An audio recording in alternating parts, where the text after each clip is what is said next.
The dust storm had been unexpected, but the bullet that grazed Katherine Morgan's shoulder had been even more so. Blood trickled down her arm as she fled into the endless prairie of Wyoming Territory, 1878. Her lungs burned, her legs trembled, but stopping meant death, and Katherine had promised herself she wouldn't die today, not after everything she'd survived. Katherine's flight from Rawlins had begun before dawn. She'd slipped away from the boarding house with only what she could carry. A small satchel containing her mother's locket, a change of clothes, and the $37 she'd saved working as a seamstress. It wasn't much to start a new life, but it was all she had after fleeing Boston 6 months earlier. The sound of hoofbeats behind her had faded, but Katherine didn't dare slow down. Sheriff Holden and his men wouldn't give up easily, not when Reginald Foster had put such a handsome price on her return. Her crime: refusing his advances and accidentally witnessing his murder of a business rival. A woman's word against a wealthy businessman meant nothing in Rawlins, especially when that woman was an outsider with no connections. Katherine's boots, never meant for this kind of desperate flight, had worn through. Every step sent shards of pain up her legs as rocks and cacti tore at her feet. The thin soles offered no protection against the harsh terrain, and she felt warm wetness with each footfall. Blood.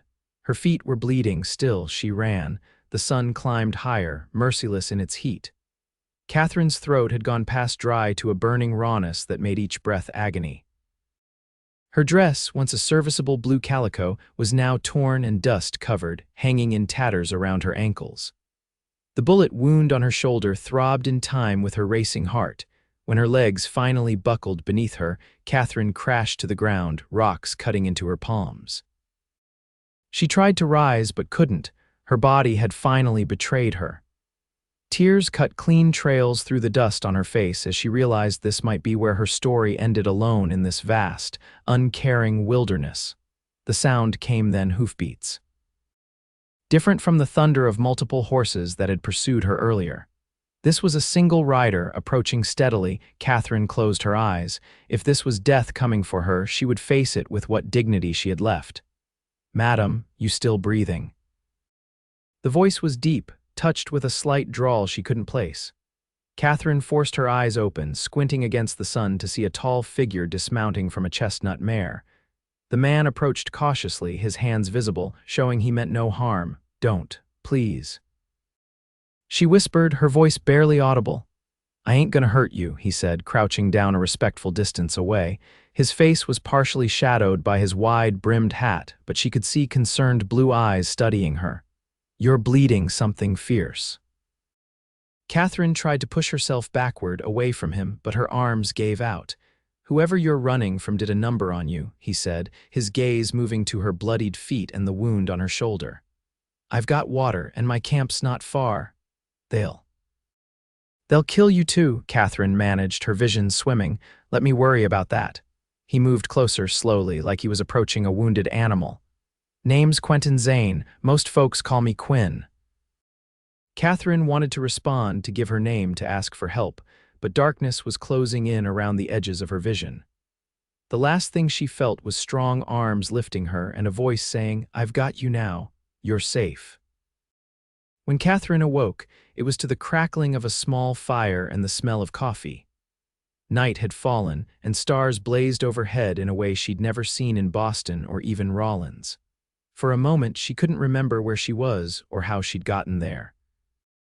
Then the pain returned: her feet, her shoulder, every muscle in her body, and with it, memory. She was lying on a bedroll beside a small campfire. Her feet had been bandaged, and someone had draped a heavy blanket over her. Across the fire sat the man who'd found her. Quinn, she remembered. He was whittling something, his knife catching the firelight as it moved with practiced precision. Katherine tried to sit up, wincing at the effort. "Easy there," Quinn said without looking up. "You've been through hell today." "How long have I been unconscious?" she asked, her voice hoarse. "Few hours." Now he glanced up, setting aside his carving. "Sun's been down about 2 hours. You hungry? Got some beans and jerky, not fancy, but it'll keep you going." Katherine nodded, suddenly aware of the gnawing emptiness in her stomach. She hadn't eaten since the previous evening. Quinn moved around the fire, offering her a tin cup of water first, which she drank greedily, and then a plate with beans and strips of dried beef. He settled back on his side of the fire, giving her space. "Thank you," she said after she'd eaten a few bites, "for helping me." Not many would have stopped. "Out here, not stopping for someone in trouble is the same as killing them yourself," he said simply. "My pa taught me that much before he died." Katherine studied him in the firelight. He was younger than she'd first thought, perhaps 26 or 27, with sandy hair that curled slightly at the ends where it emerged from beneath his hat. His face was weathered from the sun, but not hardened by life. There was a gentleness to him that seemed at odds with the calluses on his hands and the pistol at his hip. "I'm Katherine," she offered. "Katherine Morgan." "Where were you heading, Miss Morgan?" "Not much out this way except open country and trouble." She hesitated, unsure how much to reveal. "I was hoping to reach Rock Springs. I had a friend there who might help me." Quinn didn't push. "That's still a fair piece west. You weren't planning to walk the whole way, were you?" "I didn't have much choice," she admitted. "I left Rollins in a hurry." "I gathered that from the bullet hole in your shoulder." His tone remained conversational, as if discussing the weather. "I cleaned it best I could while you were out. It's just a graze. You're lucky." Katherine's hand moved to her shoulder, feeling the bandage there for the first time. "I don't feel particularly lucky." That drew a small smile from him. "Well, you're alive. In my experience, that's always a good start." "What about you?" she asked, deflecting attention from herself. "What brings you out here alone?" "I'm a horse trader. Got a small ranch north of Laramie, but I do regular business in the territories. Was heading back from delivering some stock in Rollins." He paused, adding more wood to the fire. "You going to tell me who shot you, or is that something I'm better off not knowing?" Katherine set down her plate, appetite suddenly gone. "A man named Reginald Foster. He's a businessman in Rollins with connections to the railroad. I saw him kill someone. He tried to silence me, but I escaped. The sheriff and his deputies were helping him look for me." Quinn whistled low. "Foster's got money and influence. If he wants you dead, he won't stop at the county line." "I know." Katherine pulled the blanket tighter around her shoulders, suddenly cold despite the fire. "I understand if you want me gone come morning. I've put you in danger just by being here." "Miss Morgan, Danger and I are old acquaintances." Quinn's expression remained calm. "Get some rest. Your feet need time to heal, and we've got decisions to make in the morning." Katherine wanted to argue, to insist she'd move on at first light, but exhaustion pulled at her with irresistible force. As her eyes drifted closed, she wondered about this strange, kind man who'd saved her life, and whether she'd find him still there when she woke, or if he'd sensibly disappear before Foster's men could find him too. Morning came with the smell of bacon and the soft nickering of horses. Katherine opened her eyes to find the sun just breaking over the eastern horizon, painting the sky in brilliant oranges and pinks. Her body ached, but the desperate exhaustion of the previous day had receded. Quinn was tending a small fire, a coffee pot nestled in the coals and a pan of bacon sizzling nearby.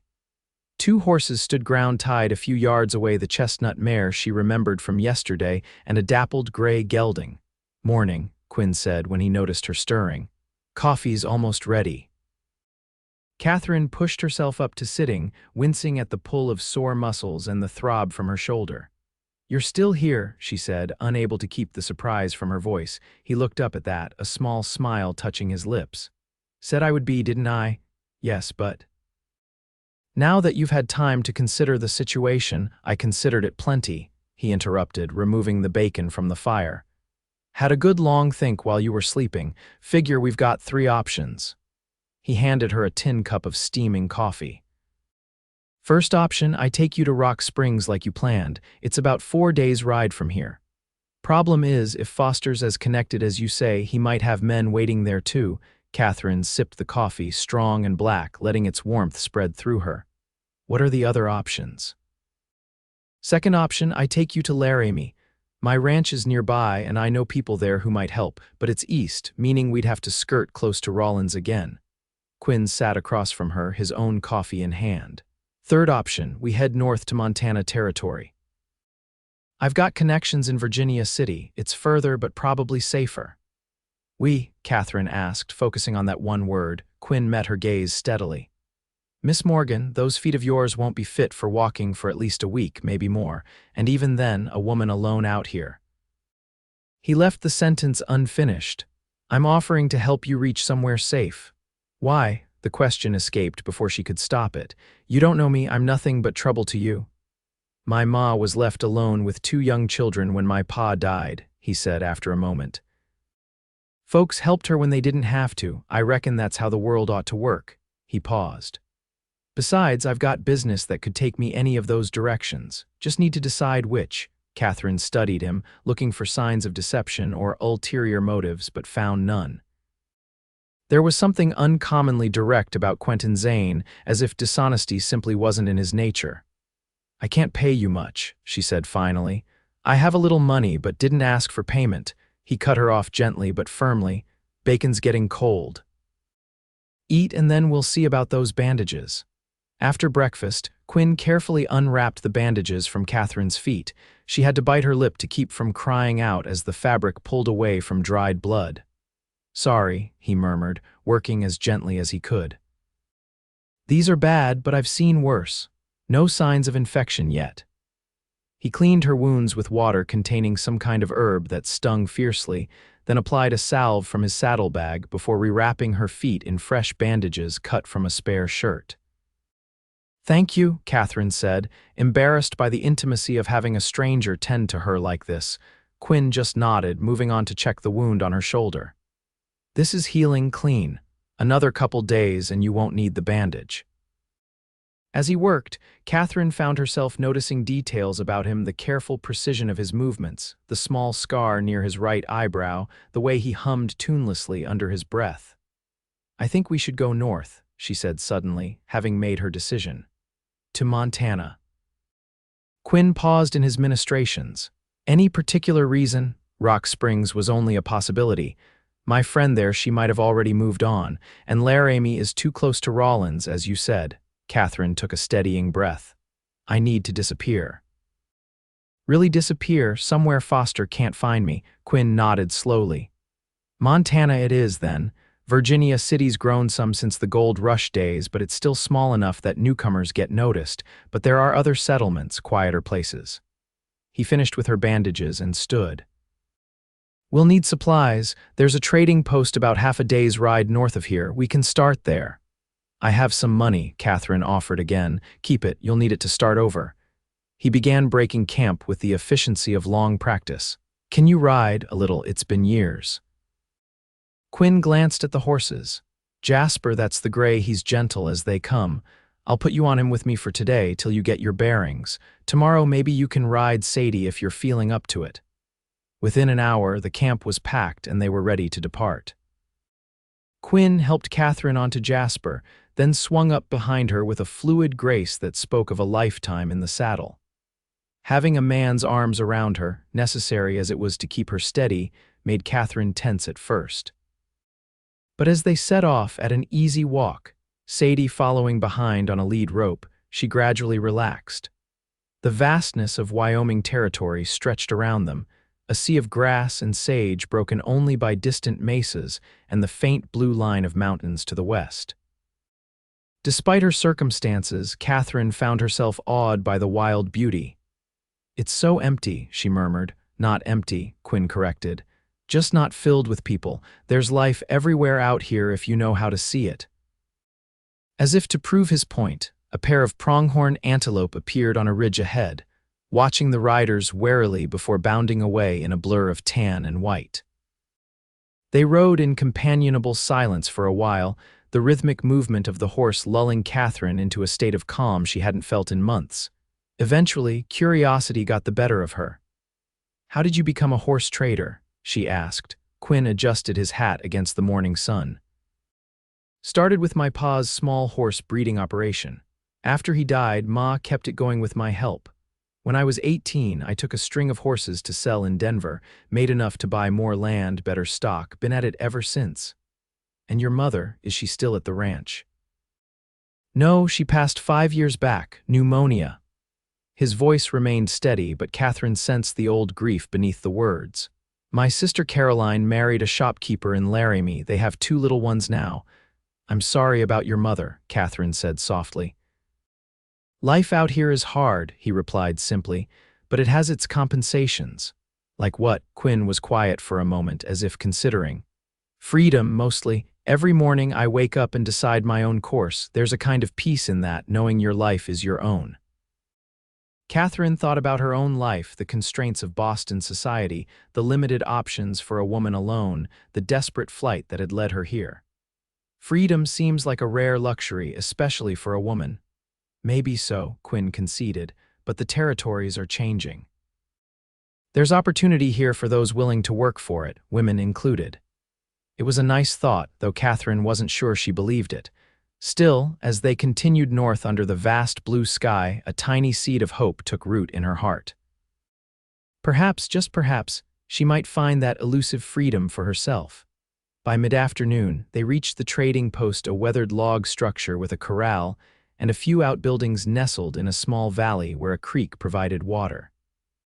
A couple of freight wagons stood outside and horses and mules dozed in the corral. Quinn helped Catherine dismount, supporting her weight as her bandaged feet touched the ground.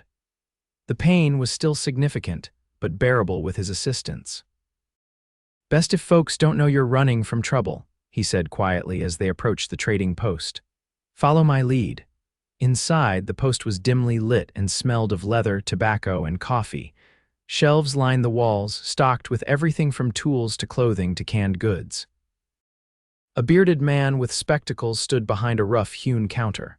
"Quentin Zane," the man greeted them with a nod, "wasn't expecting to see you this far north." "Afternoon, Jeb," Quinn replied easily. "Change of plans, heading to Montana with my cousin here," he gestured to Catherine. "Catherine, this is Jebediah Tanner, runs the finest trading post between Laramie and the Montana line." Catherine mustered a smile, noting how Quinn had kept her real last name while establishing a false connection between them. "Pleased to meet you, Mr. Tanner." Jeb's eyes narrowed slightly as he took in her battered appearance and Quinn's protective stance. "Your cousin looks like she's had a rough time of it." "Stage accident," Quinn supplied smoothly. "Catherine was traveling to meet me in Rawlins when the horses spooked. Coach overturned." "She's lucky to be alive." Catherine lowered her eyes, playing the part of the traumatized accident victim. It wasn't difficult, the trauma part was real enough. "That's terrible luck," Jeb said, sympathy replacing suspicion. "You need anything for those injuries." "My wife's got some remedies that work wonders. Already tending to them, but I appreciate the offer," Quinn replied.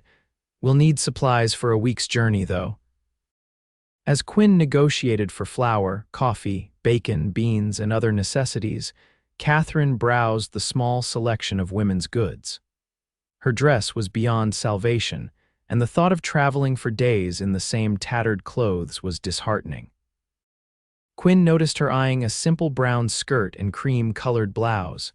Without comment, he added them to his purchases, along with a pair of sturdy boots that looked close to her size. "You didn't have to do that," Catherine whispered when Jeb went to the back room for some additional items. "Can't have you riding in rags," Quinn replied practically. "Besides, those city shoes of yours weren't made for this country even before they fell apart." When Jeb returned, Quinn also purchased a used saddle for less than half what a new one would cost. "My cousin will need her own rig if we're going all the way to Montana," he explained. By the time they finished their business, Catherine was exhausted from standing, even with most of her weight braced against the counter. Quinn settled their bill, loaded their supplies, and helped her back onto Jasper. "We'll make camp a few miles north," he told her as they rode away from the trading post. "There's a good spot by the creek I know." True to his word, Quinn found them a sheltered campsite near a bend in the creek, where cottonwood trees provided shade and the water ran clear over smooth stones. He helped Catherine down and immediately set about making her comfortable, spreading a blanket in the shade before unloading their supplies. "You should rest," he said, noting the lines of pain around her eyes. "I'll take care of camp." Catherine wanted to protest, to offer help, but her body betrayed her with a wave of exhaustion. She sat on the blanket, watching as Quinn efficiently unpacked, tended the horses, and started a small fire. There was a rhythm to his movements that spoke of countless nights spent making camp alone. "Have you always traveled by yourself?" she asked as he prepared a simple meal of beans, bacon, and biscuits. Quinn glanced up from the fire. "Mostly hired hands for the bigger horse drives, but I prefer my own company for the most part." He paused. "What about you? How'd you end up in Wyoming Territory all the way from?" He trailed off questioningly. "Boston," she supplied. "I was a seamstress there. When my parents died of influenza last year, there wasn't much keeping me. I answered an advertisement for a position in Rawlins." Katherine stared into the fire. It seemed like an adventure. And was it? Before all this trouble, I mean. A small, sad smile crossed her face. "In some ways, I'd never seen mountains before or such open spaces, but Rawlins wasn't what I'd hoped. The work was tedious, the pay poor, and the town." She hesitated. "Rough around the edges," Quinn suggested, to put it kindly. Katherine accepted the plate of food he offered her. "Then I met Reginald Foster. He owned the building where I rented a room. At first he seemed kind, interested in my welfare. Then his intentions became clear." Quinn's expression darkened. "He wanted more than rent." Katherine nodded, her appetite diminishing at the memory. "When I refused him, he became insistent. Said no one turned him down, especially not a nobody from out of town." She took a steadying breath. "Then, 3 nights ago, I was returning late from delivering a rush order. I saw him behind his office building with another man, Thomas Blackwell, a railroad investor from Denver. They were arguing about money. Foster shot him right there in the alley." "And he saw you," Quinn concluded. "Yes, I ran, but he recognized me. By morning, the sheriff was looking for me, claiming I was wanted for theft." Katherine set down her barely touched plate. "They nearly caught me yesterday morning as I was leaving town. That's when I was shot." Quinn was quiet for a long moment. "Men like Foster think their money puts them above the law. Sometimes they're right." He refilled her coffee cup. "But they're not above justice." There was something in his tone, a quiet certainty that made Katherine look at him more closely. "What do you mean?" "Nothing for you to worry about," he said, his expression softening. "You should eat. We've got a long journey ahead." Katherine sensed he wasn't telling her everything, but she was too tired to press further. They finished their meal in silence as darkness fell and stars appeared overhead. Despite her ordeal and the uncertain future, Katherine felt an unexpected sense of peace in this quiet camp with this quiet man. As Quinn banked the fire for the night and prepared their bedrolls on opposite sides of the campsite, Katherine found herself wondering about the strange twist of fate that had brought them together, her desperate flight, his timely arrival. Had he not found her when he did, she would surely have died alone in that vast wilderness. "Quinn," she said as he was about to retire to his side of the camp. "Thank you, not just for saving my life, but for believing me, for helping me." He paused, his face half illuminated by the dying embers. "Get some rest, Katherine. Tomorrow will be easier." She wanted to say more, to somehow express the depth of her gratitude, but exhaustion claimed her before she could find the words. As sleep overtook her, Katherine's last thought was that for the first time in months, perhaps years, she felt truly safe.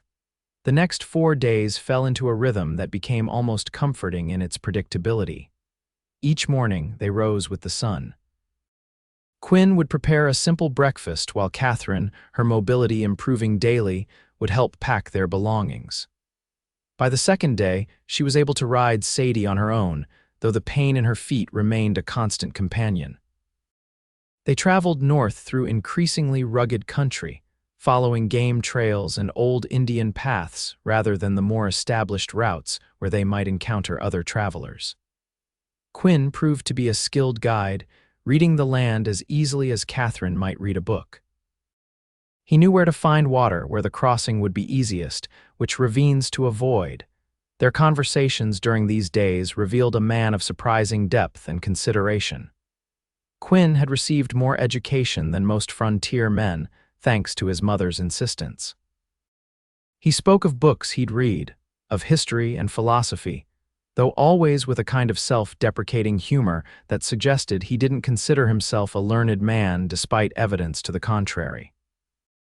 Katherine, in turn, shared stories of her life in Boston, her childhood in a modest but respectable home, her father's work as a printer, her mother's talents as a seamstress that she had inherited. She described the bustle of the city, the theaters and shops, the constant noise and movement that contrasted so sharply with the vast silence of the territories. What she didn't share were the darker parts of her past, the fiancé who had abandoned her when her family's fortunes declined, the struggle to maintain respectability while taking in piecework, the growing realization that Boston held no future for her. Those wounds were still too tender to expose, even to this man who had already seen her at her most vulnerable. On the evening of the fourth day, they made camp in a sheltered hollow near a small spring. The Montana Territory border was less than a day's ride away, according to Quinn. "Your feet are healing well," he observed as he changed her bandages.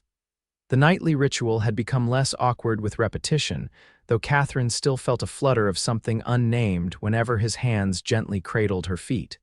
Should be able to walk without pain in another week or so. "Thanks to your care," she replied, watching as he applied the last of the salve to her healing cuts.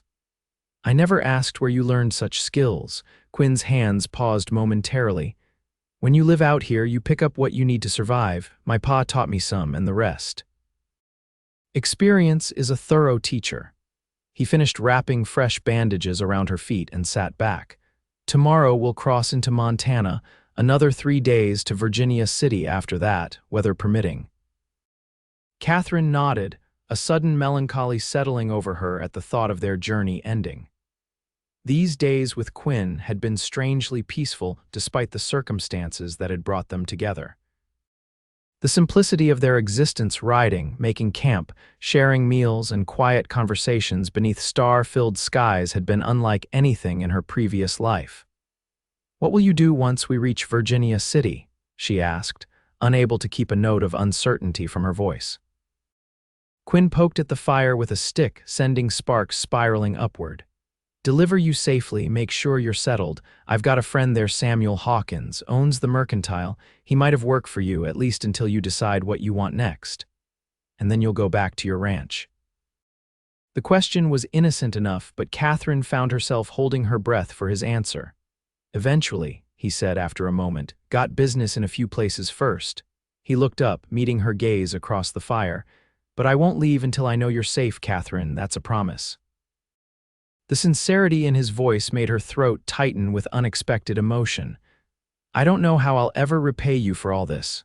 "Not looking for repayment," he said simply. "Never was." That night, as Katherine lay wrapped in her blanket beneath a canopy of stars, she found herself contemplating a future that just days ago had seemed impossible. Perhaps in Montana, far from Reginald Foster's reach, she might build something for herself, a life of her own choosing. And perhaps Quentin Zane might be part of that life in some way. The thought should have alarmed her. She'd known the man less than a week, and yet there was something about him, a fundamental decency, a quiet strength that had begun to anchor itself in her heart. It was too soon for such feelings, she knew, too dangerous given her circumstances. But as sleep claimed her, Katherine couldn't help wondering if Quinn might be harboring similar thoughts. Morning brought a change in the weather. Dark clouds gathered on the northern horizon, and a cool wind whipped across the plains as they broke camp. "Storm coming," Quinn observed, eyeing the sky with concern. "We need to make good time today, find shelter before it hits." They rode harder than previous days, Katherine gritting her teeth against the discomfort as Sadie's gait jostled her healing injuries. By midday, the clouds had overtaken them, turning the sky a menacing gray. The first fat droplets of rain began to fall as they crested a ridge overlooking a narrow valley. There, Quinn pointed to a structure nestled against the far slope. "Old Line Shack. Belongs to the Circle T Ranch, but they won't mind us using it in this weather." They urged their tired horses forward as the rain intensified, turning from scattered drops to a steady downpour. By the time they reached the small cabin, they were both thoroughly soaked, water streaming from the brims of their hats and plastering their clothes to their bodies. The lined shack was a simple one-room structure with a stone fireplace, a rough-hewn table, and a narrow cot. It was dusty and clearly hadn't been used in some time, but it was dry and sound.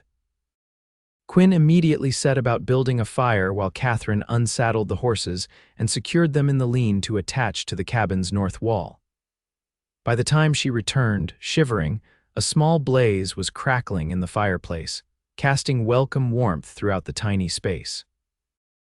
"You should get out of those wet clothes," Quinn said, keeping his gaze averted as he hung his own dripping coat near the fire. "I'll step outside while you change."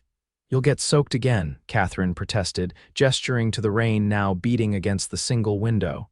"Turn your back." "I'll be quick." Quinn hesitated, then nodded, moving to face the door.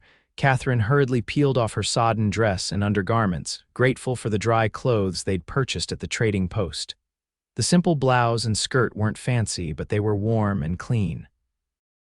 "You can turn around now," she said once she was decent. Quinn had removed his own wet shirt, leaving him in just his undershirt and trousers.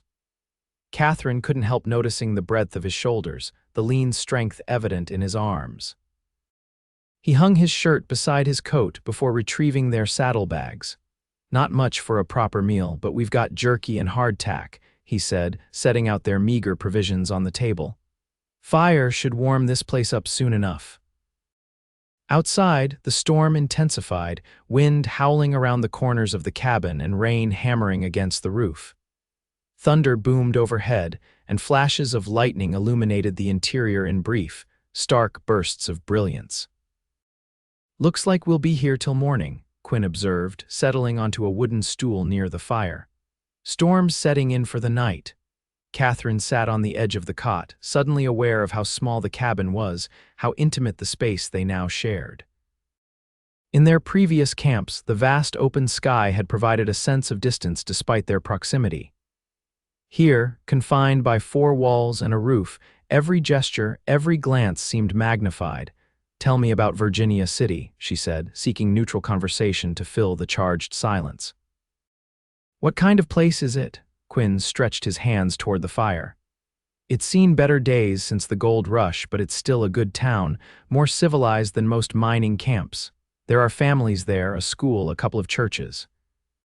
Samuel, my friend at the Mercantile, his wife, runs a lending library out of the back of their store."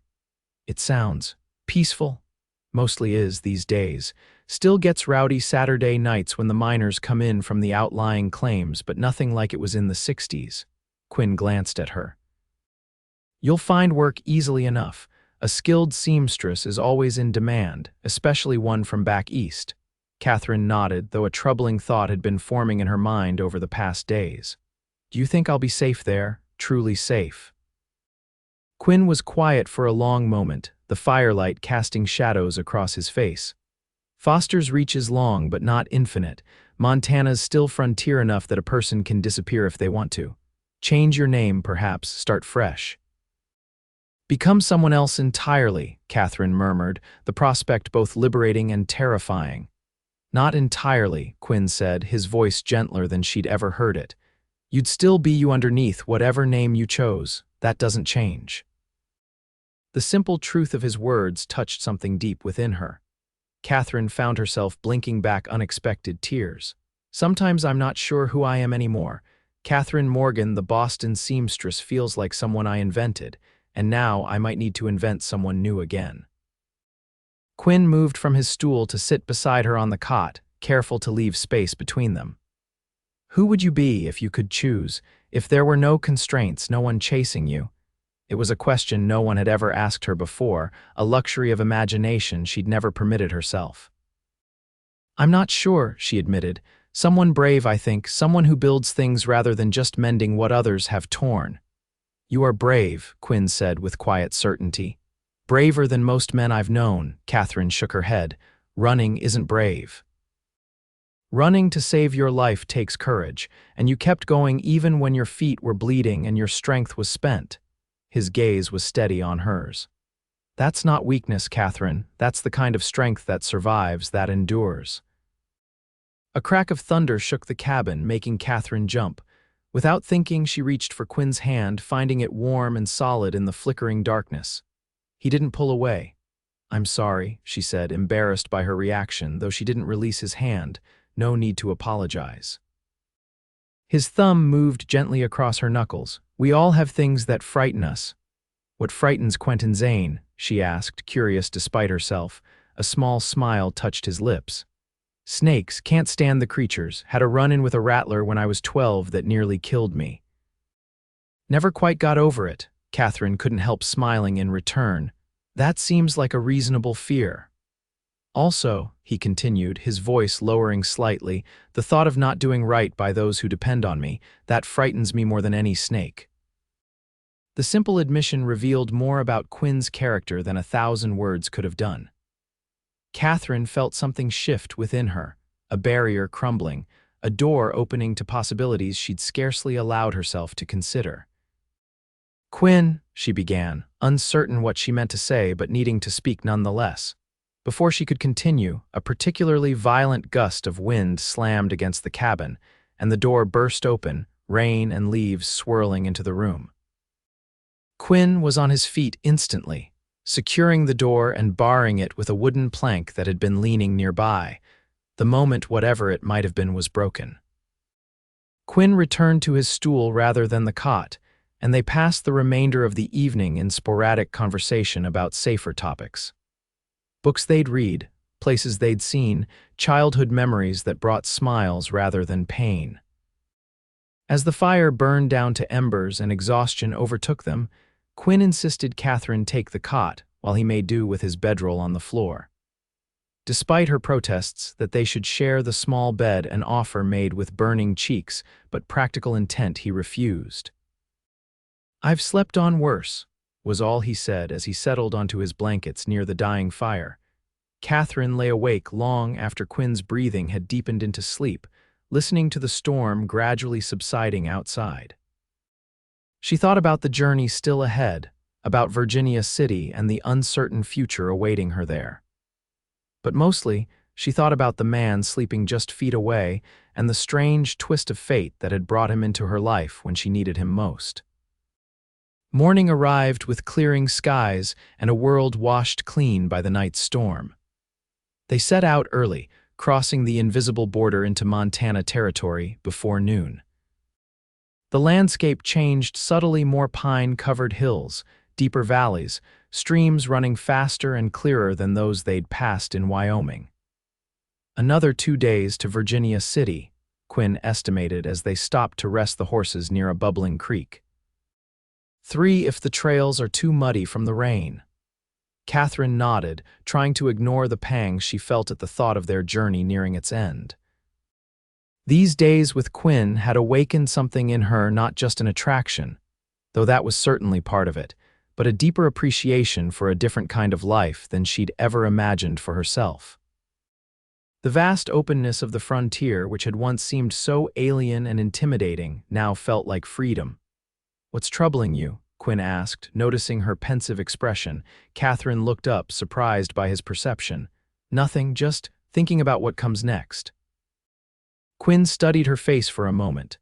"Having second thoughts about Virginia City?"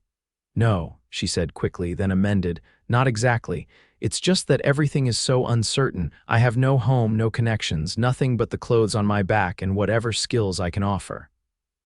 "Sometimes that's enough," Quinn said, skimming a stone across the surface of the creek. "A fresh start." "Is that what you found out here? A fresh start?" He considered this, his expression thoughtful. "In a way, after my pa died, staying in Missouri wasn't an option. Too many memories, too much debt.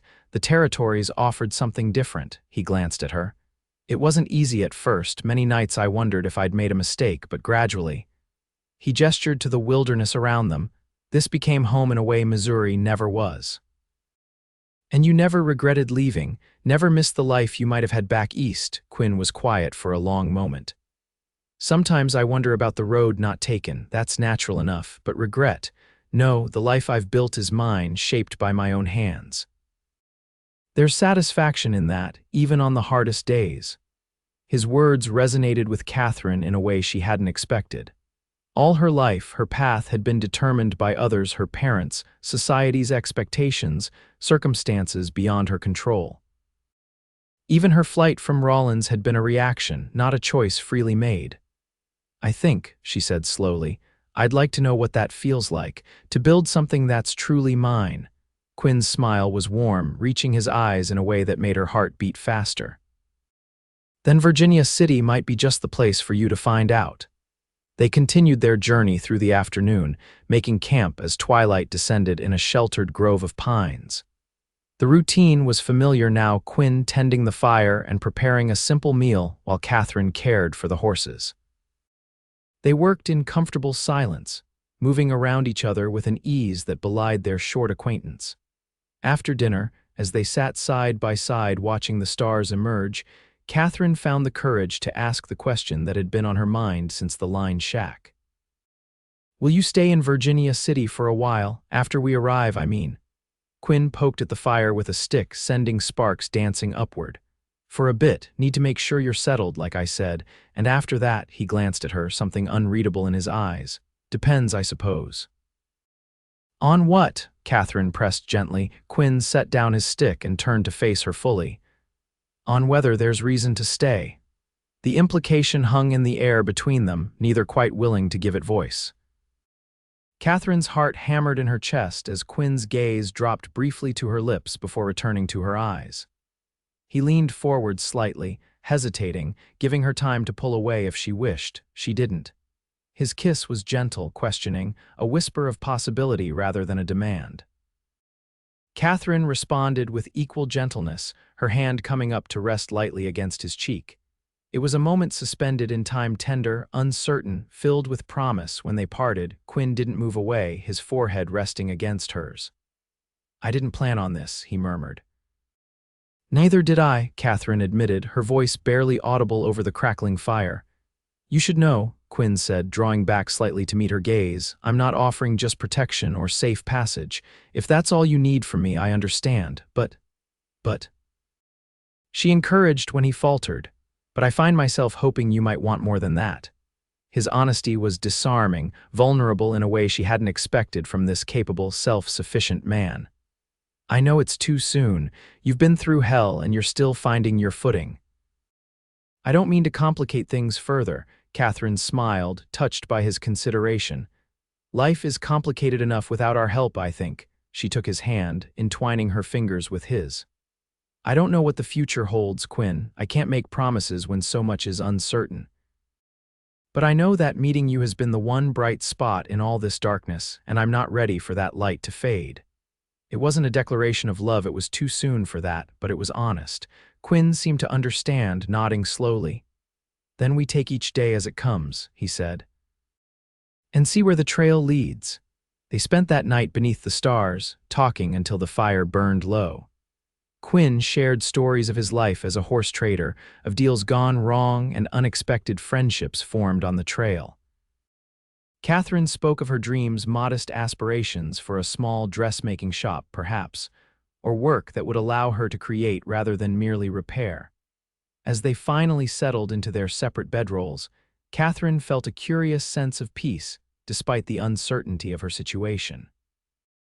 Whatever awaited her in Virginia City, she wouldn't face it alone. The next day's journey took them deeper into Montana Territory, through increasingly mountainous terrain. The trail narrowed, winding through pine forests and along steep ridges that offered breathtaking views of the valleys below. Quinn led them confidently, clearly familiar with the route despite its challenging nature. By mid-afternoon, they'd reached a high plateau where Quinn called a halt. "We can make Virginia City by tomorrow evening if we push on," he said, dismounting to give Jasper a brief rest. "Or take it easier and arrive the following morning." Katherine slid from Sadie's back, her feet much improved but still tender after a full day in the saddle. "Is there a reason to hurry?" Quinn shaded his eyes, looking westward, storm building in the distance. "Might catch us if we delay too long." Katherine followed his gaze to where dark clouds were gathering above distant peaks. "Then perhaps we should press on. Let's rest the horses for an hour, then continue until dusk," Quinn decided. "There's a good camping spot about 3 hours ahead." From there, it's less than half a day's ride to Virginia City. As they sat beneath a lone pine tree sharing jerky and hardtack, Katherine found herself growing increasingly anxious about what awaited them. Not just the practical concerns of finding work and lodging, but the unspoken question of what would happen between her and Quinn once they reached civilization. "Tell me about your friend Samuel," she said, seeking distraction from her thoughts. "How do you know him?" Quinn took a swig from his canteen before answering. "Met him during the war. We served in the same regiment, Union Cavalry. He took a bullet at Chickamauga that left him with a permanent limp. After the war, he headed west like a lot of us, looking for something different." A small smile touched his lips. He found it in Eliza Jenkins, who was teaching school in Virginia City. They married 6 years ago, opened the mercantile together. "And they're good people?" Katherine asked, the question revealing more of her anxiety than she'd intended. Quinn's expression softened. "The best. Samuel's steady as they come, and Eliza's got a heart bigger than Montana itself. They'll help you, Katherine, not just because I ask, but because that's who they are." His reassurance eased some of her tension, though not all. "I'm afraid," she admitted quietly. "Not of Foster finding me well, not only that. I'm afraid of failing, of discovering I'm not strong enough or skilled enough to make my own way." Quinn reached over, covering her hand with his. "You ran until your feet bled rather than surrender to a fate you didn't choose. That kind of determination doesn't fail easily." His words, simple and direct, steadied her in a way that elaborate reassurances could not have done. Katherine turned her hand beneath his, interlacing their fingers. "Thank you," she said, "for everything." They continued their journey through the afternoon, the trail growing more difficult as it wound through rocky terrain. The wind picked up, carrying the scent of distant rain, and they pushed the horses a bit harder than usual, anxious to reach the sheltered camping spot Quinn had mentioned. They made it just as twilight was deepening into night, a natural hollow beside a small stream, protected on 3 sides by rock outcroppings. Quinn quickly set about making camp while Katherine gathered firewood from the surrounding area, her movements more confident now that her feet had largely healed. As she returned with an armload of branches, Katherine paused at the edge of the clearing, struck by the domestic scene before her. Quinn had already started a small fire and was setting out their cooking gear, his movements efficient and practiced.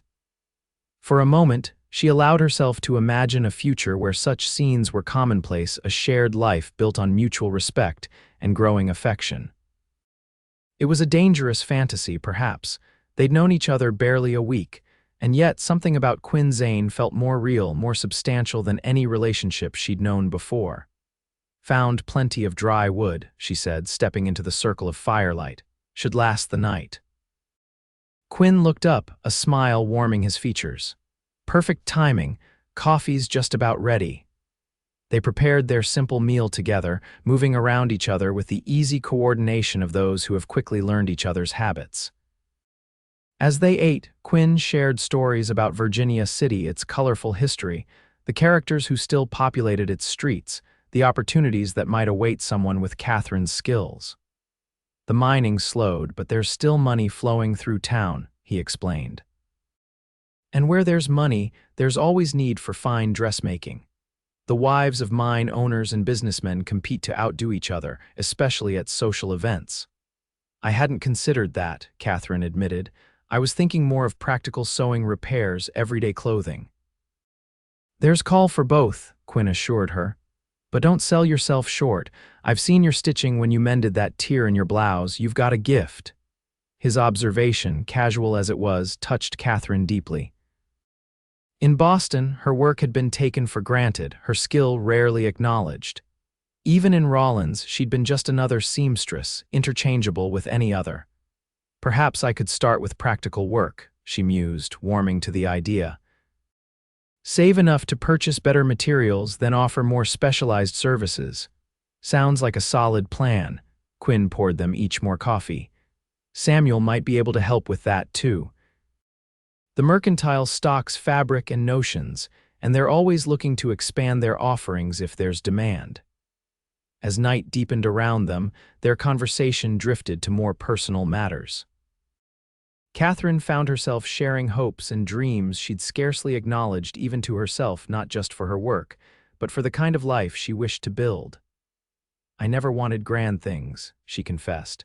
"Just enough security to make my own choices. A small home of my own, perhaps. Work that brings satisfaction, maybe someday." She hesitated, then continued softly, "A family." Quinn's expression was thoughtful in the firelight. "Simple dreams are often the most worthwhile." "What about you?" Katherine asked. "What does Quentin Zane dream of beyond his horse trading?" He was quiet for a long moment, gazing into the flames. "The ranch is part of it, building something lasting, something that might continue after I'm gone." His voice lowered. "But a man gets tired of returning to an empty house, of having no one to share the good days with or help shoulder the burden of the bad ones." The admission hung in the air between them, honest and vulnerable. Katherine felt her heart quicken at the implication, at the future that might be taking shape in both their minds. "Quinn," she began, uncertain how to express the tangle of emotions his words had evoked. Before she could continue, a distant sound caught their attention: hoofbeats, approaching from the direction they had come. Quinn was on his feet instantly, his hand moving to the pistol at his hip. "Stay by the fire," he said quietly, his entire demeanor shifting from relaxed to alert. "Probably just travelers, but best to be cautious." Katherine nodded, fear knotting her stomach as Quinn moved toward the edge of their camp, positioning himself between her and the approaching riders. The sound grew louder: 3 horses, maybe 4, moving at a steady trot rather than a gallop. Quinn pulled his pistol but kept it low at his side as 4 riders emerged from the darkness into the outer edge of their firelight. They were trail-worn men, dusty and armed, with the hard look of those who lived rough lives. "Evening," the lead rider called, raising an empty hand to show he meant no immediate harm. "Saw your fire. Hope we're not intruding." "Just making camp for the night," Quinn replied, his tone neutral but wary. "Heading to Virginia City." The man nodded, studying Quinn and then glancing past him to Katherine. Something in his gaze made her skin crawl. "Funny coincidence," the man said, dismounting despite the lack of invitation. "We're also looking to reach Virginia City. Been on the trail from Rawlins these past days." Katherine felt the blood drain from her face at the mention of Rawlins. Quinn's posture stiffened almost imperceptibly, though his expression remained impassive. "Long ride," Quinn observed. "Business or pleasure?" The man's smile didn't reach his eyes. "A bit of both. Primarily looking for a woman who left town rather suddenly, matter of some importance to our employer." The 3 other men had dismounted now, spreading out slightly in a way that seemed casual but effectively surrounded the camp. Katherine rose to her feet, fighting to keep her breathing steady as panic threatened to overwhelm her. "Haven't encountered many travelers on the trail," Quinn said. "But Virginia City's a fair-sized place. You might find who you're looking for there." The leader's gaze shifted to Katherine again, lingering this time. "Thing is, we have a description. Young woman, dark hair, traveling alone or possibly with a companion she met on the way." He took a step forward. "Name's Katherine Morgan. Ring any bells?" Quinn moved subtly, keeping himself between the man and Katherine. "Can't say it does. My cousin Kate and I have been on the trail from Laramie visiting family." The man's smile widened, becoming a smirk. "Your cousin, is it? Interesting, since we have information that Miss Morgan might be traveling with a horse trader heading north." His hand moved casually toward his gun. "Now, why don't we stop this foolishness?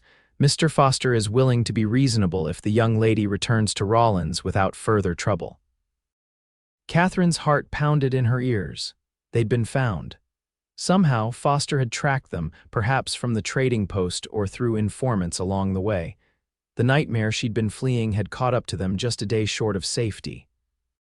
"I think there's been a misunderstanding," Quinn said, his voice steady despite the tension evident in his stance. "The lady isn't going anywhere she doesn't choose to go." The leader's pretense at civility vanished. "The lady witnessed something she shouldn't have, and Mr. Foster wants a private conversation about it. Now step aside, or things will get unpleasant."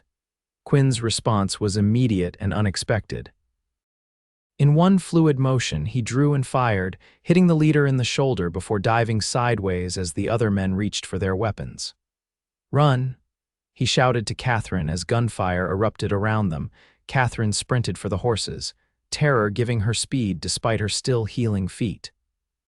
Behind her, she heard the crack of pistols, men shouting, Quinn's voice rising above the chaos in a command she couldn't make out. She reached Sadie, fumbling with the reins as bullets whizzed past her. Just as she managed to untie the horse, a searing pain ripped through her upper arm. The force of the bullet spun her around, sending her crashing to the ground as Sadie reared in panic. Katherine scrambled to her feet, clutching her bleeding arm, and looked back toward the camp. Quinn was engaged in a desperate struggle with two of the men, while a third lay motionless on the ground. The leader, wounded but still dangerous, was staggering toward Katherine, blood darkening his shirt but determination hardening his features. "You're coming back to Rollins, girl," he growled, raising his pistol. Dead or alive, Foster doesn't much care anymore. Before he could fire, Quinn broke free from the men he was fighting and launched himself at the leader, tackling him to the ground. The pistol discharged, the bullet going wide as the two men grappled in the dirt. "Go," Quinn shouted to Katherine, managing to pin the larger man momentarily. "Take Jasper and ride north, Virginia City find Samuel." Katherine hesitated, torn between flight and the desperate need to help Quinn against impossible odds. The decision was made for her as one of the remaining men turned toward her, raising his gun. She dove for cover behind a boulder as bullets chipped stone inches from her head. With the man advancing on her position and Quinn still fighting for his life, Katherine knew she had only one chance. She darted from behind the rock, keeping low, and made for Jasper, who was nervously pawing the ground several yards away. The man fired again, the bullet kicking up dirt at her heels. Katherine reached Jasper, grabbed his reins, and swung herself into the saddle with a desperation that overrode the pain in her arm. She wheeled the horse around, catching a glimpse of Quinn still locked in combat with the leader while fending off blows from one of the other men. The third man was now running toward her, gun raised. "Quinn," she cried, torn between escape and the impossibility of leaving him behind. "Go." He yelled again, his face bloody but his eyes fierce with determination. "I'll find you, go." With bullets flying around her and her heart breaking, Katherine dug her heels into Jasper's sides. The horse lunged forward, powerful muscles bunching as he galloped away from the chaos, carrying her north into the darkness behind her. Gunfire continued to echo through the night, growing fainter as distance stretched between her and the camp. Tears blurred her vision as she bent low over Jasper's neck, urging him to greater speed, the pain in her arm almost forgotten in the greater agony of leaving Quinn to face those men alone. Katherine rode hard through the night, following the trail as best she could by starlight. Blood from her wounded arm soaked her sleeve and dripped onto Jasper's chestnut coat, but she didn't dare stop. Every shadow seemed to hide pursuers. Every sound behind her might be Foster's men giving chase. And what of Quinn? The question tormented her as miles passed beneath Jasper's hooves. Had he escaped? Was he even alive? The thought that he might have died defending her was unbearable by dawn. Katherine was light-headed from blood loss and exhaustion. Jasper, too, was flagging, his proud head drooping and his pace slowed to a labored trot. They needed rest, water, and she needed to tend her wound before infection set in. When she spotted a small creek cutting through a wooded hollow, Katherine guided Jasper toward it. The horse drank eagerly while she slid from the saddle, nearly collapsing as her feet touched the ground. Using her good arm, she tore strips from her petticoat to bind her wound a clean shot through the fleshy part of her upper arm. Painful, but not life-threatening if she could keep it from festering. Once the bleeding had slowed, Katherine forced herself to consider her situation. Virginia City lay perhaps half a day's ride ahead, according to Quinn's earlier estimation. She had no supplies, no weapon, and only the vaguest idea of how to find Samuel Hawkins once she arrived, and she was being hunted by men who wouldn't hesitate to kill her. "We can't stay here," she murmured to Jasper, stroking his sweaty neck. "We need to keep moving." The horse nickered softly, as if in agreement, and Katherine felt a rush of gratitude for the animal's steadfast endurance. With effort, she pulled herself back into the saddle, wincing as the movement sent fresh pain through her injured arm. They continued north at a more measured pace, Katherine fighting to stay alert despite the exhaustion threatening to overwhelm her. The trail widened as the morning progressed, suggesting they were approaching more settled country. Twice she heard riders in the distance and veered off the path, hiding among trees until the sounds passed. By midday, Katherine caught her first glimpse of Virginia City, nestled in a valley below a sprawl of buildings larger than she'd expected, with church spires rising above false-fronted businesses and houses scattered up the hillsides. Smoke from stoves and chimneys hung in the air, a sign of civilization after days in the wilderness. She approached cautiously, aware of how she must appear bloodied, disheveled, riding a horse that wasn't hers. The outskirts of town were quiet, with scattered homesteads giving way to more closely built structures as she neared the center. Katherine kept her head down, avoiding the curious glances of passers-by as she guided Jasper down the main street. Businesses lined both sides: a hotel, saloons, a bank, various shops. She scanned the signs, looking for anything that might be the Hawkins Mercantile. Near the end of the street, she spotted a large two-story building with Hawkins General Merchandise painted across its facade. Relief made her dizzy, or perhaps it was blood loss and exhaustion finally taking their toll. Katherine guided Jasper to the hitching rail outside the store, dismounting with the last of her strength. She staggered to the door, pushed it open, and stepped into the relative dimness of the mercantile. The store was well stocked, with goods of all descriptions filling shelves and displays. A few customers browsed the merchandise, while behind a counter at the back, a bearded man with spectacles was weighing flour for a woman in a calico dress. Katherine moved unsteadily toward the counter, drawing curious and concerned looks from the other patrons. The bearded man looked up as she approached, his eyes widening at her appearance. "I'm looking for Samuel Hawkins," Katherine said, her voice barely above a whisper. "Quentin Zane sent me." Recognition flashed across the man's face, followed quickly by alarm.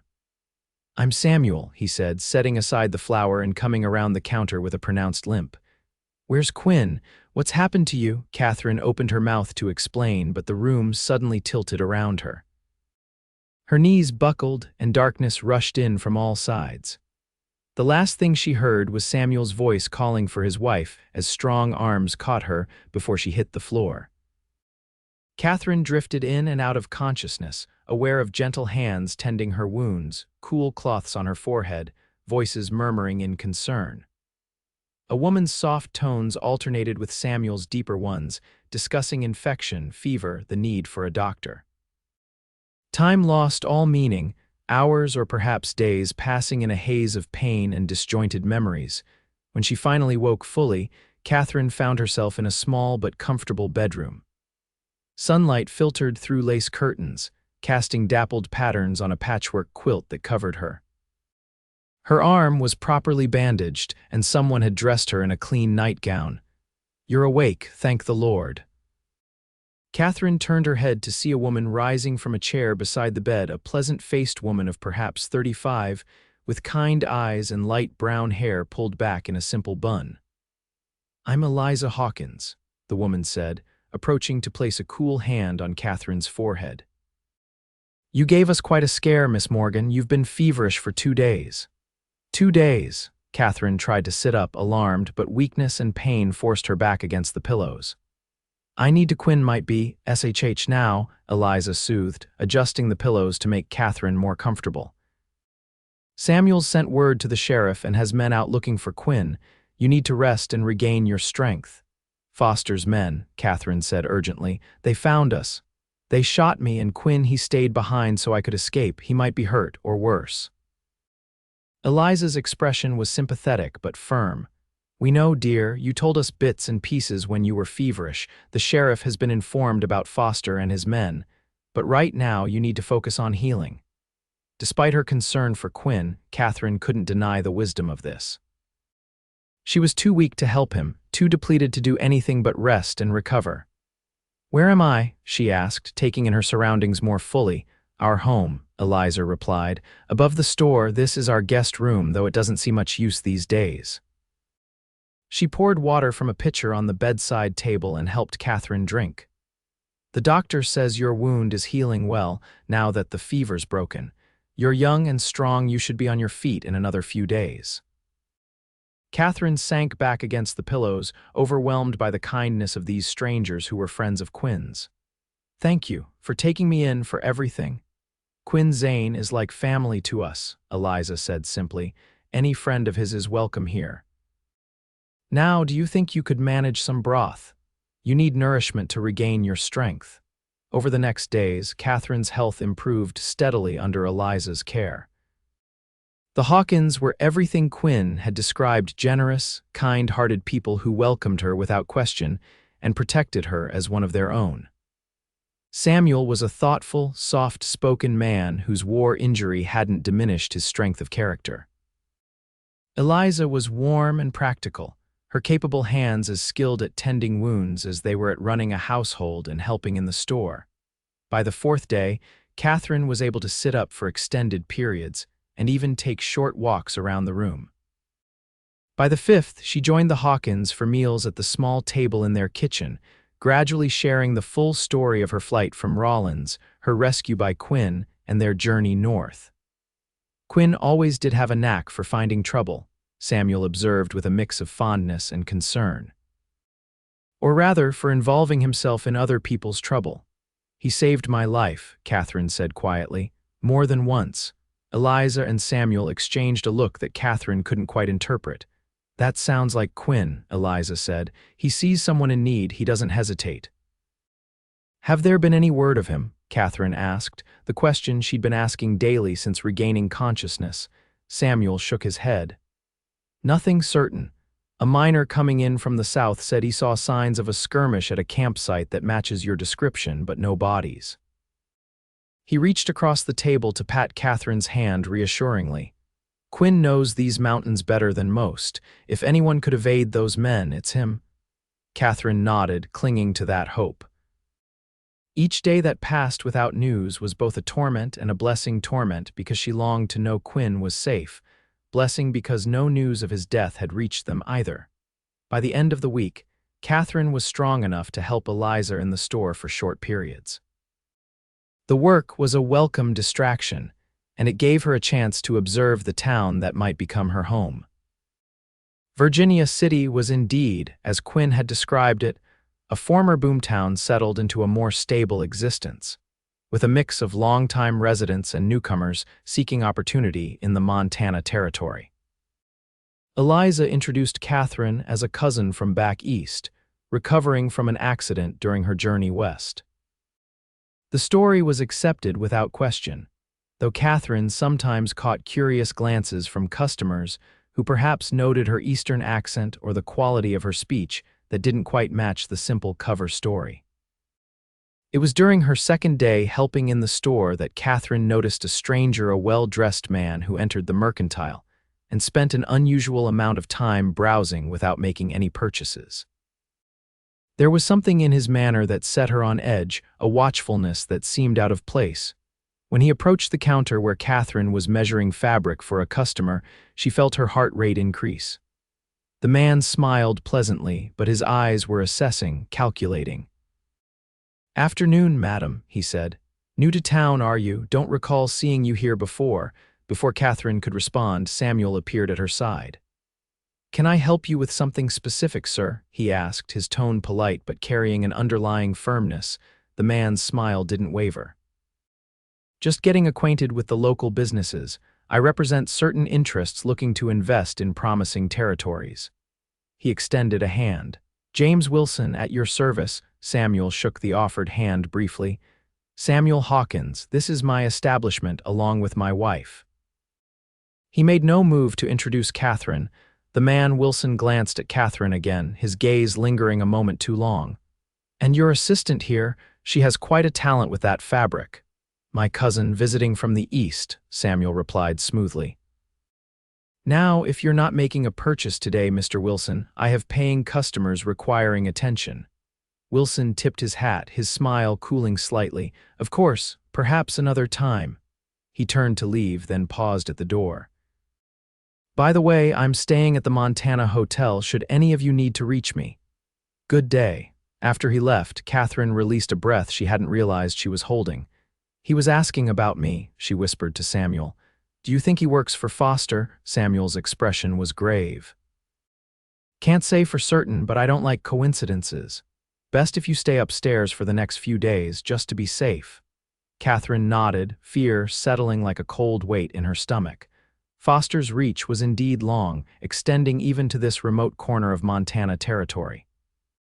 And if his men had found her here, what did that mean for Quinn that evening as Katherine sat with the Hawkins at their kitchen table?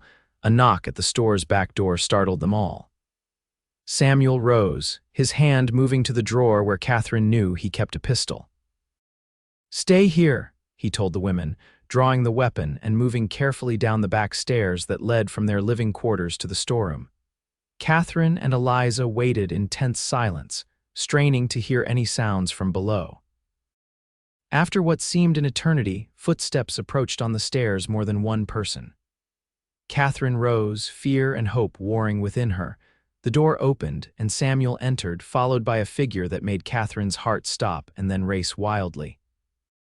Quinn stood in the doorway, his face bruised, a bandage visible beneath his partially buttoned shirt but very much alive.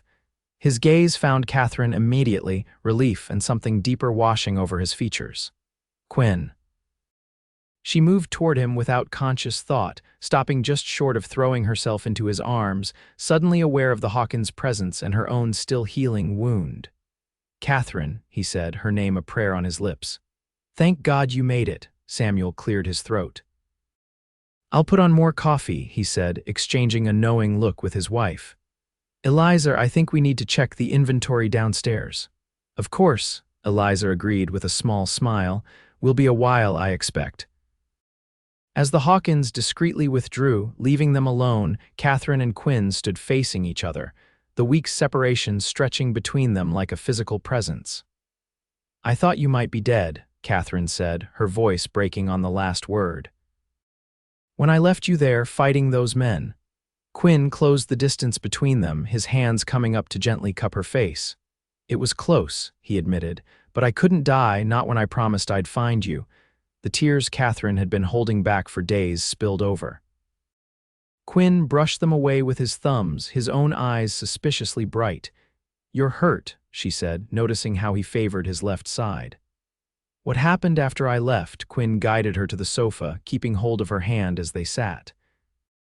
Managed to get the upper hand on the leader. Simmons was his name. One of the others came at me with a knife, got me in the side, but not too deep. The third man was about to finish me when a hunting party of Crow Indians heard the gunfire and came to investigate. Foster's men fled, but not before the Crow got a good look at them. And you've been with the Crow all this time? Katherine asked, surprised. Quinn nodded. Their medicine man tended my wound. I was in no shape to travel until yesterday. They guided me most of the way here, kept watch for Foster's men. His thumb traced circles on the back of her hand. I was half out of my mind with worry for you. When I saw Jasper tied up outside the store, he swallowed hard. I've never been so relieved in all my life. Katherine couldn't hold back any longer. She leaned forward, mindful of both their injuries, and pressed her lips to his. Quinn responded immediately, his kiss conveying all the fear, relief, and longing of the past week. When they parted, he rested his forehead against hers, his breath warm on her face. I should have protected you better, he murmured. Should never have let them get so close. You saved my life, Katherine countered firmly. Again, and you came back to me just as you promised. Quinn smiled, the expression transforming his battered face. I'd cross mountains and deserts to find you, Katherine Morgan. I think I knew that from the moment I found you in the wilderness, bleeding and defiant. The simple declaration, spoken without flowery language or grand gestures, touched Katherine more deeply than any elaborate profession of love could have done. This was Quinn honest, direct, his feelings expressed through actions more than words. And yet, the words he did choose carried the weight of absolute sincerity. "I think I knew it too," she admitted. "Somewhere beneath the fear and pain and uncertainty, I knew you were someone I could trust with my life, with my heart." Quinn's expression grew serious. "Foster's still a threat.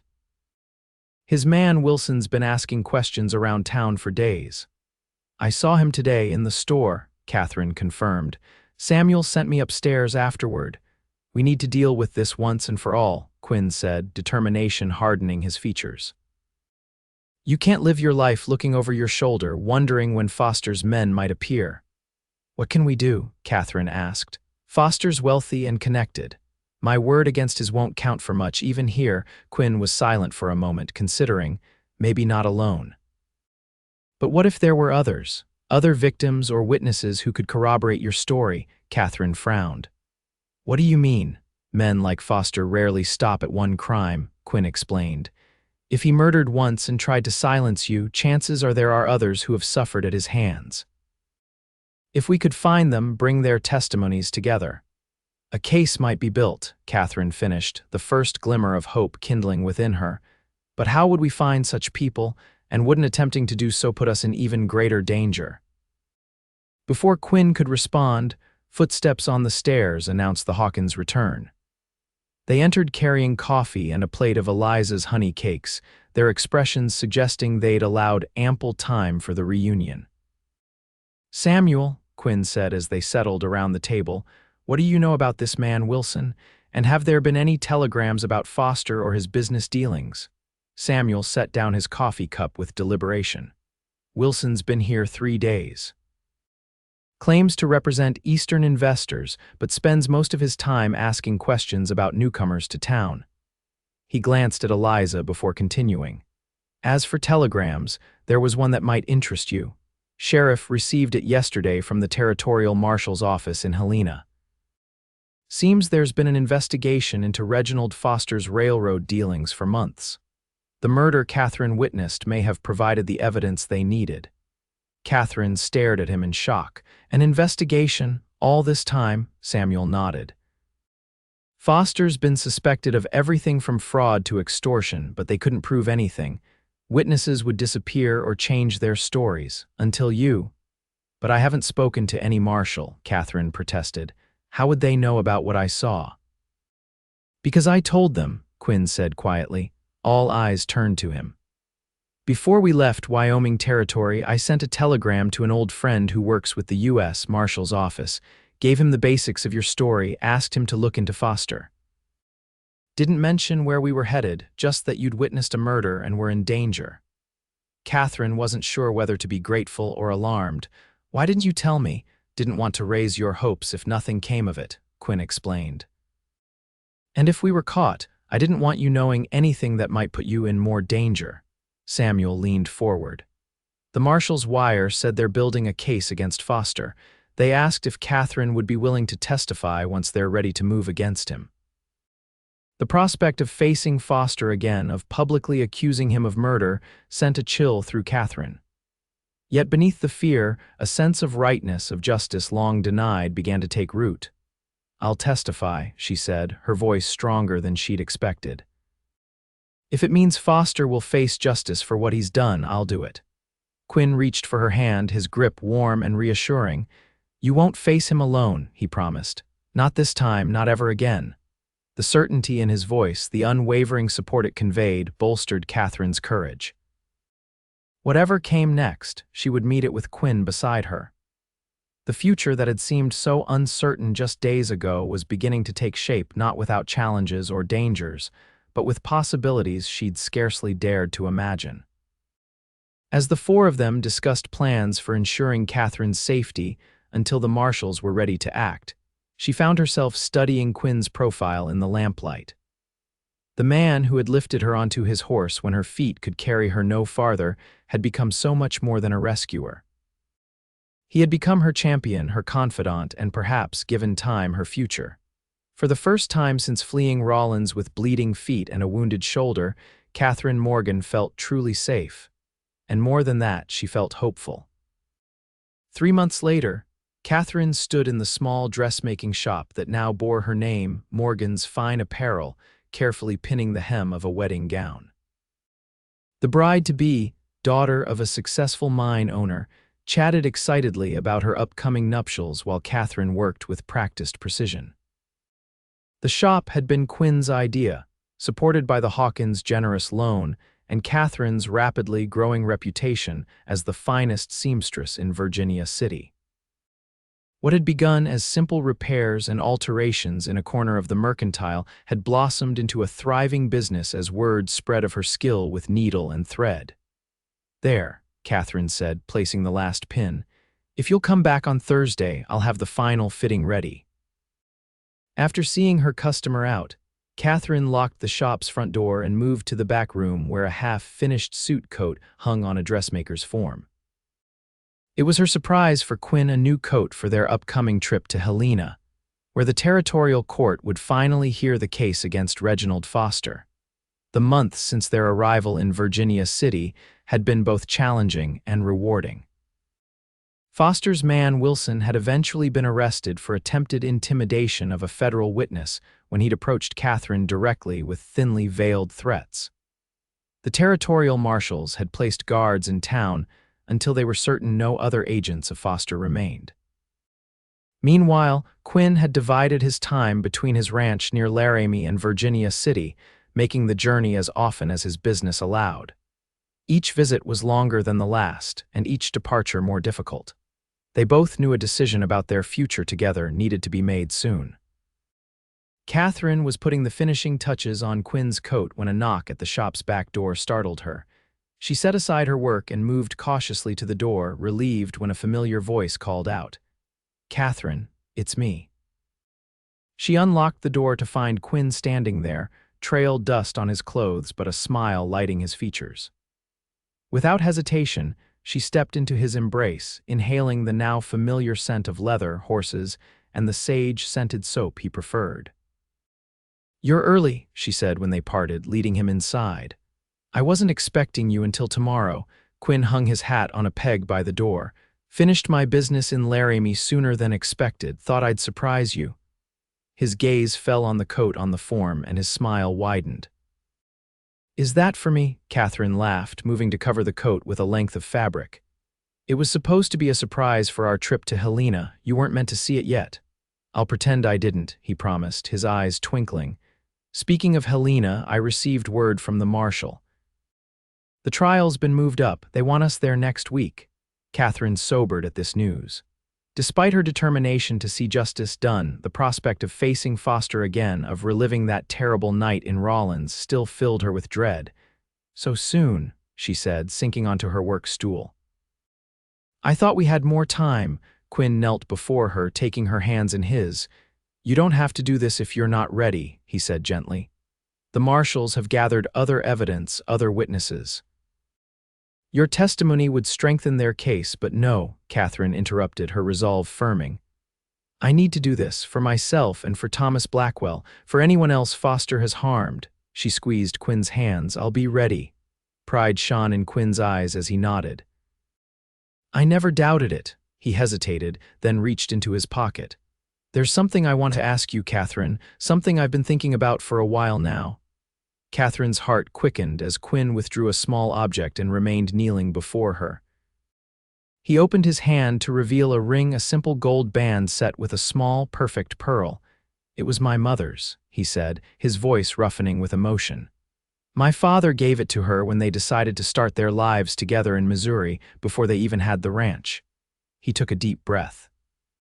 "Katherine Morgan, I love you. I think I've loved you since I found you in the wilderness with bleeding feet and more courage than any person I've ever known." Tears blurred Katherine's vision as Quinn continued, his words slow and deliberate, as if he'd practiced them many times. "I don't have grand poetry or fancy speeches. What I have is my heart, my hands, and whatever future we might build together." He held up the ring. "Would you do me the honor of becoming my wife?" Through her tears, Katherine smiled. "Yes," she whispered, then louder, "Yes, Quinn. Yes, I'll marry you." With hands that trembled slightly, Quinn slipped the ring onto her finger. It fit as if it had been made for her, the pearl catching the late afternoon light that streamed through the shop's window. Quinn rose, drawing Katherine to her feet and into his arms. His kiss was tender at first, then deepening with the promise of their shared future. When they finally parted, both breathless, Quinn rested his forehead against hers. "I thought about waiting until after the trial," he admitted. "But I wanted you to know, before we face Foster and all of that whatever happens, we face it together. That you have a home, a future, a family waiting for you." Katherine touched the ring on her finger, still hardly able to believe this turn in her fortunes. From a woman running for her life with bleeding feet to a bride-to-be with her own business and a man who loved her enough to cross territories to find her. "I love you, Quentin Zane," she said, the words simple but heartfelt, "and I can't wait to begin our life together." As evening settled over Virginia City, Katherine and Quinn walked arm in arm to the Hawkins home to share their news. The streets were quiet, the mountains surrounding the town painted in shades of purple and gold by the setting sun. In just a few days, they would travel to Helena to confront the past. But tonight was for celebration, for looking forward rather than back. Katherine glanced at the man beside her, the cowboy who had lifted her onto his horse when her strength had failed, who had protected her when danger threatened, who had offered her his heart when she'd least expected to find love. She thought of the journey that had brought them here, of the paths that had crossed in the vast wilderness of Wyoming Territory. She had run until her feet bled, fleeing a fate she hadn't chosen. But in that desperate flight, she had found something precious beyond measure, not just safety or freedom, but a love that had been worth every painful step.